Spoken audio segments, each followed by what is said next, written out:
Après avoir écarté les étalons du Burkina en huitième de finale par le score de 2 buts à 1, les Aigles du Mali seront face au pays organisateur de la CAN, la Côte d'Ivoire.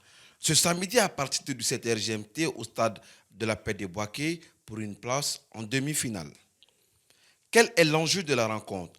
Les Aigles du Mali sont-ils bien armés pour écarter le pays organisateur? Et enfin, quel message pour les supporters des deux nations? Écoutons la réaction poignante des dirigeants sportifs maliens. Bonsoir. C'est difficile de prendre la parole devant le patriarche Djibril. Une qualification, on peut dire, extraordinaire cet après-midi. Tout le peuple attendait cette qualification. D'abord, vos impressions par rapport à cette rencontre? Difficile, je pense. Je pense que ça a été très, très, très laborieux. Mais l'équipe aujourd'hui a mieux joué par rapport au précédent match. Et aujourd'hui, je pense que le choix des hommes a été judicieux par rapport au précédent match.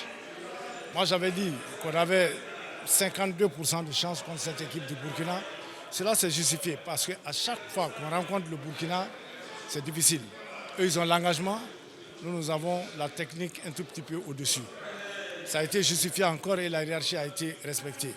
Mais attention, c'est ce que j'ai toujours dit.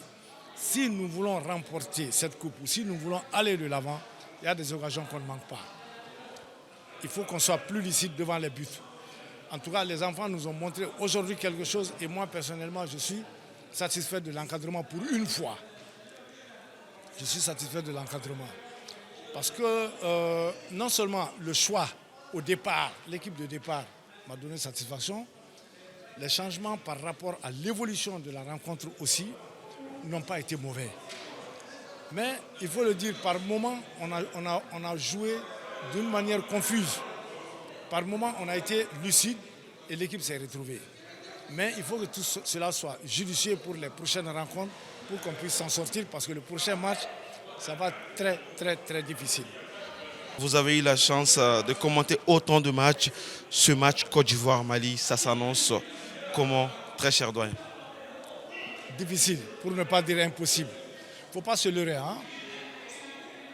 Rarement on a battu une équipe de Côte d'Ivoire. Dans les 30 dernières années, rarement on a battu une équipe de Côte d'Ivoire. Mais la génération qu'on a aujourd'hui est capable de renverser la tendance. Donc moi je pense que je ne peux pas dire que je suis optimiste, mais je suis serein. Parce que déjà, on peut dire que l'objectif, c'est vrai qu'il n'est pas atteint. Parce que si on est dans le dernier carré, moi je pourrais me prononcer là-dessus. Mais la Côte d'Ivoire est une équipe complète dans toutes ses lignes, à part le gardien de but, à mon avis. C'est pourquoi j'avais dit avant cette compétition que la Côte d'Ivoire partait favori chez elle. Et moi, je n'ai pas été surpris de sa qualification. Et le Sénégal aussi n'a jamais battu la Côte d'Ivoire les 30 dernières années. Donc, sachant tout cela, nous, on est obligé d'être humbles. On est obligé. De toute façon, on est même obligé de les regarder maintenant dans les yeux et de les attaquer. Et c'est l'équipe ivoirienne qui va défendre son prestige. Ce n'est pas nous. Nous, on va jouer libéré. Et maintenant, un bon résultat, un résultat positif, ce sera magnifique. Mais si on devait perdre, il faut qu'on perde dans la dignité. Voilà, qu'on sache qu'on s'est battu et qu'on a perdu. Moi, je pense que le match contre la Côte d'Ivoire à Boaké, c'est une autre paire de manches et c'est un autre tournoi qui commence. On va prendre les équipes un à un, maintenant, une à une, disons, et on verra ce qui va se passer. En tout cas, ces enfants-là n'ont peur de rien. Nos enfants n'ont peur de rien. Moi, c'est ce qui me rassure. On ne va pas être ridicule. Pour gagner une compétition, il faut un très bon gardien de but, une ligne défensive extraordinaire, des milieux de terrain efficaces et des finisseurs. Pensez-vous que cette équipe malienne aujourd'hui est une équipe complète, très cher doyen? Non. Elle n'est pas complète. Aucune équipe dans cette compétition n'est complète. Hein. Peut-être un tout petit peu le Nigeria. On a certains bons gardiens. La ligne défensive se retrouve petit à petit au fil des matchs. Le milieu de terrain commence à être complémentaire, mais on n'a pas de tueur devant. Or, le football, c'est les buts. Hein. Il faut tuer. Quand on a 3 occasions, il faut mettre au moins une au fond. Donc nous, pour le moment, on n'a pas ça. On joue regroupé, mais il faut qu'on se concentre beaucoup plus devant les buts. Parce que nous, ce sont nos hommes de milieu, plutôt, qui arrivent à faire la décision devant les buts. Mais ils ont trop d'occasions manquées parce que ce ne sont pas des tueurs. Ce n'est pas leur poste de prédilection. Mais déjà, ce n'est pas mal parce qu'on arrive quand même à marquer 2 buts dans un match contre l'Afrique du Sud, contre cette formation du Burkina. Donc peut-être contre la Côte d'Ivoire, ce sera la même chose, je ne sais pas. Mais moi, je ne suis pas optimiste, mais serein. Jouer devant une Côte d'Ivoire avec son public, avec également tous ses avantages. Côté arbitrage également, nous allons en parler parce que c'est le pays hôte, le pays organisateur. Pour vous, très cher douanier, sur quoi exactement peut se jouer cette rencontre? Ça peut se jouer sur un coup de dé. Ça peut se jouer à l'usure, moi je pense. Parce qu'ils vont chercher à nous avoir à l'usure. Parce que je ne sais pas si vous avez remarqué, vers la fin du match, nos petits ils flanchent un peu. Alors, je ne sais pas, l'entraîneur jusque-là, il est arrivé à pallier cette situation en mettant du sang neuf. Mais est-ce que ceux qui montent, est-ce qu'eux, ils ont la même valeur que ceux qui sortent? Je ne sais pas. Moi, je ne sais pas, c'est lui qui connaît son équipe. Mais je pense que le match de la Côte d'Ivoire va se jouer sur un coup de dé. Ça va se jouer à l'usure. Il ne faut pas que les gens pensent que les Ivoiriens vont nous prendre et nous malmener. Non, ce ne sera pas le cas. Si nous arrivons à marquer le premier but, la Côte d'Ivoire va avoir beaucoup de problèmes. Ça, c'est certain. Bon, mais l'expérience, ils en ont. Mais nous aussi, parce qu'on a des joueurs quand même qui ont joué 4 Coupes d'Afrique maintenant. Et nous sommes un peu plus frais. Mais eux, ils ont la confiance avec eux maintenant. Avec ce qui est arrivé contre le Sénégal, ils ont une certaine lucidité et ils ont une certaine confiance, ils ont une certaine volonté, ils ont le public qui est derrière eux. Donc, ça y est que c'est comme si on va affronter une montagne. Mais dans le football, rien n'est impossible et sur un match, tout est jouable. Vous venez de le dire, la dernière question sur un match. Voilà pourquoi nous allons rester sur le rectangle vert. La tension entre les deux pays, on va en parler bien sûr. Qu'est-ce que vous avez à dire aux supporters maliens et ivoiriens par rapport à cette rencontre? Votre dernière réaction ce soir? Nous sommes en train de sensibiliser nos supporters depuis Bamako. Ce n'est pas la politique, hein? C'est le sport. Nous sommes là pour jouer au ballon. Après, on va rentrer chez nous tranquillement. Les gens, vous savez que les vidéomans, comme on les appelle, ce sont eux qui sont en train d'enflammer. Aucune autorité malienne, à part peut-être celles qui sont un peu perdues, personne ne s'est prononcé officiellement par rapport à la situation, n'est-ce pas? Donc ça rassure déjà. Et ce qui est certain, c'est que les autorités ivoiriennes, c'est vrai qu'ils parlent avec les autorités maliennes, ça c'est certain. Le peuple ivoirien n'a aucun problème avec le peuple, comme on appelle, malien. Donc il faut que les gens sachent, raison garder, que c'est le sport, c'est le football. Il faut que chacun joue son rôle. Les supporters doivent supporter leur équipe. Ne pas dire d'insanité, ne pas insulter, ne pas provoquer et ne pas tomber dans la provocation. Et les Ivoiriens, eux, ils sont chez eux. Mais ils doivent savoir aussi que nous sommes leurs frères et que les supporters maliens sont les Ivoiriens aussi. Nous sommes tous de l'Afrique, nous sommes tous africains. Aujourd'hui, vous avez vu le match contre le Burkina, tout s'est bien passé. Contre la Côte d'Ivoire, moi je suis presque sûr que ça va bien se passer. Et vous parliez d'arbitrage. Jusque-là, l'arbitrage a été bon, sauf hier. Quand l'arbitre refuse de faire, je dis refuse entre guillemets d'expulser Sadio Mané, et quand il refuse d'accorder le pénalty à l'équipe sénégalaise, je pense que c'est lui qui a trébuché. Sinon, dans l'ensemble, l'arbitrage jusque-là, il n'a pas influé sur le résultat des matchs. C'est un sentiment de joie à Majar, c'est un sentiment de fierté aujourd'hui.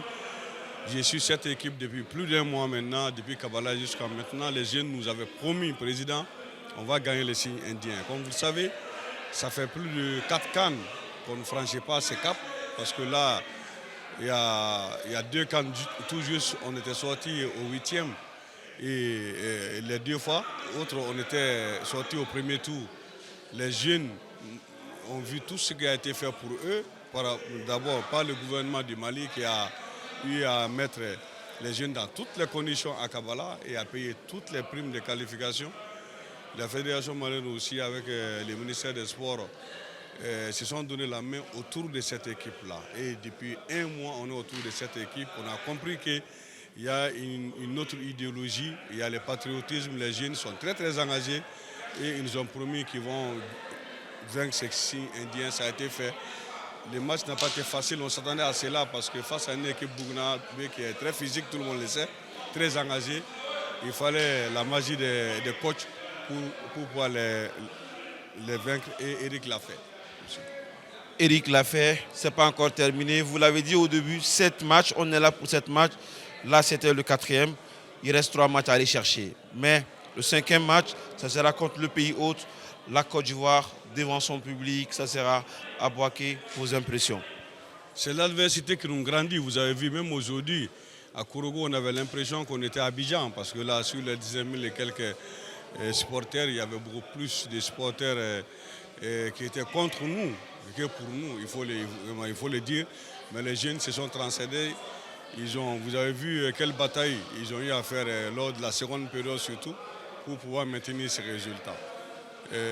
C'est une motivation complémentaire et supplémentaire pour ces jeunes-là qui sont tous des professionnels, qui sont aguerris déjà, qui sont mûrs et qui comme je l'ai toujours dit, certains sont à leur 3e CAN, d'autres à leur 4e CAN, qui ont appris des expériences passées et qui savent déjà quoi faire pour le samedi prochain contre la Côte d'Ivoire. La tension entre les deux pays, on va en parler bien sûr. Ça s'enflamme sur la toile, Monsieur le Président. Si vous avez un message à envoyer au peuple ivoirien et malien à la fois, quel serait ce message, Monsieur le Président? C'est dommage que les réseaux sociaux, souvent, ce sont des vecteurs pour passer certains messages qui ne sont ni des autorités maliennes, ni des autorités ivoiriennes, ni même de la Fédération malienne de football, ni de la Fédération ivoirienne de football, ni même des acteurs qui sont les joueurs. Parce que ce sont des joueurs, ces joueurs-là évoluent dans les grands championnats ensemble. C'est des amis, c'est des potes, ils se côtoient en dehors même des équipes nationales. Donc là, nous sommes venus pour la fête du football africain, INCAN. INCAN, c'est une fête de football africaine. Nous sommes venus pour ça, nous sommes venus pour vaincre, pour être vainqueurs de cette CAN. Nous demandons à tout un chacun de garder le profil bas, de ne pas rentrer dans les provocations, surtout, et de ne pas répondre aux provocations. Parce que vous savez, c'est les paisibles citoyens qui souffrent de cette situation. Et nous aussi, qui sommes les responsables de cette délégation, on est obligés de protéger et nos joueurs, et vous les journalistes qui êtes là, qui êtes venus nombreux, et aussi nos supporters, nos joueurs et tout le monde et toute la délégation. Donc j'ai dit à tout le public malien de rester serein, de manifester dans le fair play, surtout de ne pas casser les biens d'autrui, même à Bamako, parce que souvent on voit certains cas comme ça. Dans la joie, on peut faire certaines choses qu'on ne maîtrise pas, et on espère que les jours, le 11 février, on viendra avec la coupe à Bamako, et que là, on aura un accueil triomphant. Je dis à tout le monde, le fair play et le football, c'est un jeu qui se joue sur un rectangle vert, et c'est ça qui va aider les jeunes plutôt que certains comportements qui peuvent les décourager même, et parce que les gens ne mesurent pas certains aspects. Les jeunes, ils sont sur les réseaux aussi, ceux qui sont même à l'internat. Ils peuvent voir certaines images qui peuvent les décourager, et je pense que ce n'est pas le moment et ce n'est pas l'endroit pour exacerber des comportements comme ça. Président Insou. Insou. Alors qu'il faut une qualification, il faut Nissoudja Bouana Kosobe, Mali Kononga, Ambi, Côte d'Ivoire. En tant que premier vice-président de la fédération, président Nissoudja du même la follow.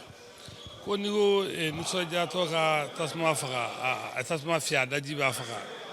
Honnêtement, nous sommes contents de anga joueur ukro anga vraiment délégation fin bien ministère fédération malien fin nana bi kana en demain à l'ancien joueur Serou Ketabola Sambassou ancien joueur tellement nana pour kana en kokromado et en be bon mal la domi je pense que jamanatike drapeau de dama au kroka dun quoi ça a tout son sens et en bas à la fin on va continuer à Canada. Donc, on va aller à la faut unité, oui, soutien fin on a bémé, on a béé, alsa, on a tout nous rengo, on a boulot d'ignorement.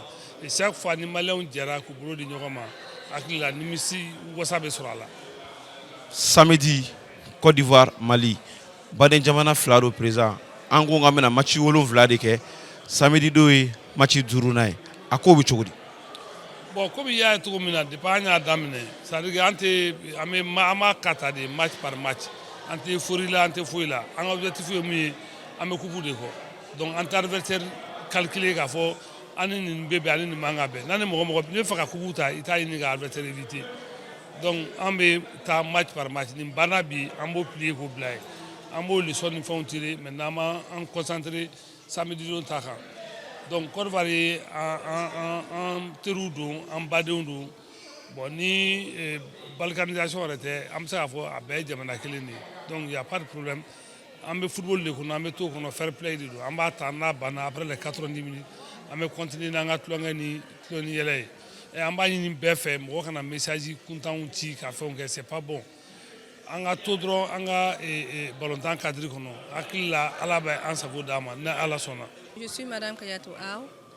Je suis d'abord la chef de cabinet du ministre de la Jeunesse et des Sports, chargée de l'instruction civique et de la construction citoyenne.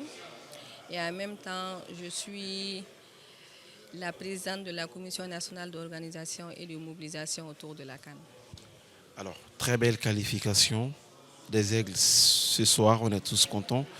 Vous, en tant que membre du ministère, quel sentiment vous anime en tant que Malienne aujourd'hui? J'ai d'abord un sentiment de fierté et j'ai un sentiment de reconnaissance. On a vu que la mise en place de cette commission nationale inclusive avec toutes les couches de la société a été une très bonne chose. La mobilisation est parfaite. Les membres de la commission nationale d'organisation se sont relayés à Korogo ici pour supporter les Aigles. Et aujourd'hui, on est très très fiers de nos Aigles et on ne regrette pas tout ce que nous avons fait pour la mobilisation. Cette mobilisation va certainement continuer parce que les Aigles seront ce samedi à Bouaké. Ils vont jouer contre le pays hôte, la Côte d'Ivoire. Voilà, sur la toile, ça s'enflamme déjà entre ces deux pays frères.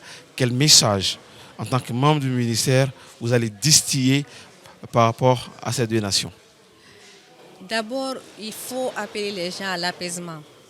Quelle que soit la CAN, c'est un jeu, c'est une manifestation, c'est de l'euphorie, c'est la joie.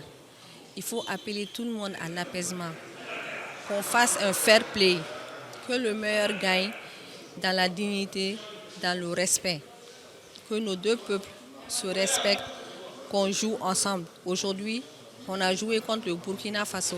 C'était l'AES qui jouait. Nous, on a regardé le match avec des Burkinabés à côté. On a passé un très bon moment ensemble. Et on appelle tout le monde à ce que le match du samedi soit pareil. Qu'on fasse le match ensemble, qu'on supporte et qu'on reste dans les règles. On veut un fair play dans l'apaisement et dans la joie et la cohésion. Situé dans la ville de Bouaké en Côte d'Ivoire, le Stade de la Paix a une capacité de 40 000 places. Mali-Côte d'Ivoire, c'est ce samedi à partir de 17h GMT.